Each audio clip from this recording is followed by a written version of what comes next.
Ultimately, you have to build love for yourself. Tell me, do you think about hell? Hopefully, by now, we all have established that things that are worthwhile in life take time to achieve, accomplish, build. But sometimes we need shortcuts, small solutions, or guidelines to where we're at life and how it goes for us. And even though there's no way to explain a complex topic of happiness in a short video, sometimes we use these small clips so that we can remind ourselves that we're on a righteous path, that what we are doing or what we're experiencing is in alignment to where we're headed, in alignment with our ultimate goals. I have a very short clip from School of Life. It's about achieving happiness, basically commandments of happiness. There are 9 of them, and I will be giving you 10th from myself so that we can complete it as per biblical standards, if you know what I mean. I'll be rephrasing those commandments and expanding upon them so that you can understand further what they really represent. Let's jump into it. Stop being so hopeful. Expect that most things are going to go wrong. Marriage, job, holidays, kids. Look at the glass half empty and then feel grateful whenever things aren't an outright catastrophe. We have become so spoiled in modern day life. Almost most of our biological necessities are already accomplished upon our arrival to this world. I mean, if we are talking about safe and secure living environment. Like in a westernized world. This results in us taking things for granted without any appreciation for smallest things. Our expectations are so high, and by the way, this part is about expectations, that we become obsessed and depressed and anxious when things don't go our way. Setting out expectations is about investing your ego in the outcome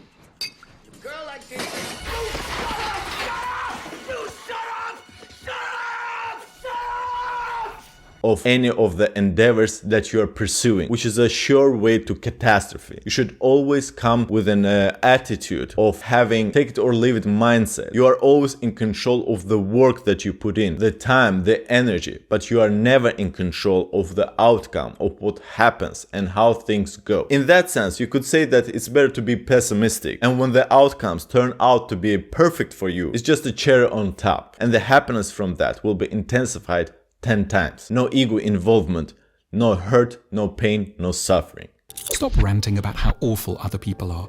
Most annoying people aren't evil, they're just anxious or sad. Forgive them, they didn't set out to hurt you, they're just under a lot of pressure. This part is about empathy, the ability to empathize, to understand how other people feel and what they go through. And this is something that you have to practice every day so that you can become better. Personally, this is something that I have to work on every time I engage others and tell to myself that I shouldn't be judgmental. I mean, the first feelings, thoughts that arise in you when you meet somebody, when you engage someone, when you interact with someone, even though bad or negative, doesn't mean that you are a bad person. It's something that goes automatically off. But what you can do is to dissect those thoughts and be honest with yourself about what you're doing. The whole point is to not let your mind to control you. Your perception about people is in your hands. Even though you had some negative thoughts initially, be very tolerant and accepting for others' life situations and experiences. Always try to put yourself in others' shoes. Think of death a lot. Keep a skull on your table. You've probably only got about 400,000 hours left. I made a video about this topic, thinking about death. If you died to your past, if you let your attachments go, you'll be reincarnated in this life, in your newer self, in your higher self, and won't be hindered by your fears in order to maximize your life experience, building a profound life. This is not an easy task, and you will be struggling with this a long time. Even if you become this wise yogi who practices meditation several hours a day, this one is hardwired in us. The fear for death comes from survival of this physical body. But when you come to the realization that no physical, material thing is to survive in this world, only the idea, perception of who you are, it will be easier to accept impermanence and live your life to the fullest. Laugh at yourself. Stop thinking of yourself as a stupid idiot. You're something far nicer, a lovable fool. Comedic approach to everything, and that starts from yourself. There are no good comedians who cannot laugh at themselves. Comedy is a way of tackling the dire situations, the hardest challenges of life, making the hardest discussions more palatable. Comedy allows easier processing of the hardest topics. Not taking yourself too seriously will make you a master in social interactions. People start relating to you with ease, but be sure to not become a self-deprecating clown. Make regular appointments to talk with someone you don't spend enough time with. You. Ask yourself what you really want and are anxious about. Introspection, introspection, introspection. How else are you going to get to know yourself if not ask questions that you are wondering about life, about yourself, about your wishes, wants, desires, where you're headed in life? The world, the life starts within yourself. And to find answers to those hardest, deepest questions, you have to delve into yourself. Not go out there and try to find an external help who could write you a script or a list of different steps that you could take to resolve your problems in life. Personal trainers, therapists, they can only guide you, they can show you the tools, but ultimately you have to do your own work. Greatness is a mental progress. Stop trying to make yourself happy. It's impossible. Concentrate on cheering up other people. Selflessness. I somewhat disagree with this statement because in order to become truly selfless, you have to learn to love yourself first and foremost. But that being said, I understand that it's a very short clip and he didn't expand upon what he really meant. Ultimately, you have to build love for yourself. Tell me, do you think about hell? Within yourself before you can understand, empathize with others, which automatically make you to a selfless person. I mean, it's not a binary thing, there are levels to that, but the closer you come to selflessness, the better you will feel. Love comes from giving, not receiving.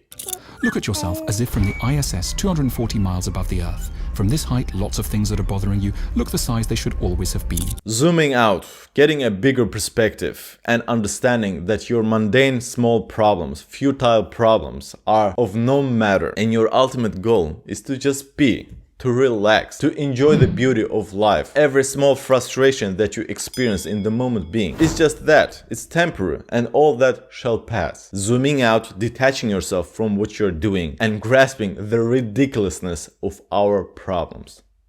Throw your phone off a cliff for a bit so you can finally notice stuff, especially your partner and your mum. Cultivating awareness. Awareness is what grants you fulfillment in everyday life. Whenever you eat, whenever you interact with others, or whenever you do any kind of an activity. Being connected is just that your body is present, but your mind isn't. So when your mind is absent, have you really experienced that? Your time is your greatest asset, your greatest equity. Don't waste it when it really matters. Give up on the idea that you should be normal. The only normal people are people you don't know yet. Everyone is weird, and that's totally okay.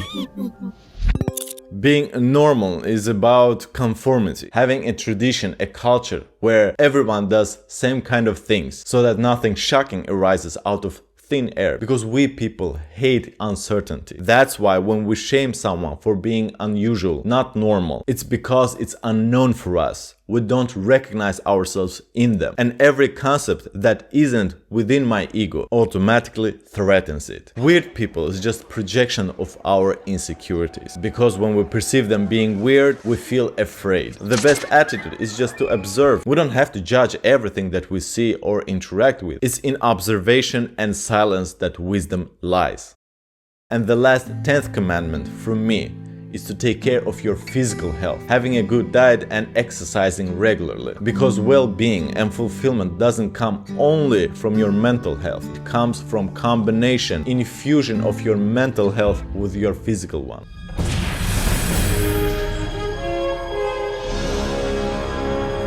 When your body aches, it will surely distract you from mental awareness. Take care of yourself proactively. More information about happiness, click this one, there's a lot of wisdom. But for now, Hossein, out!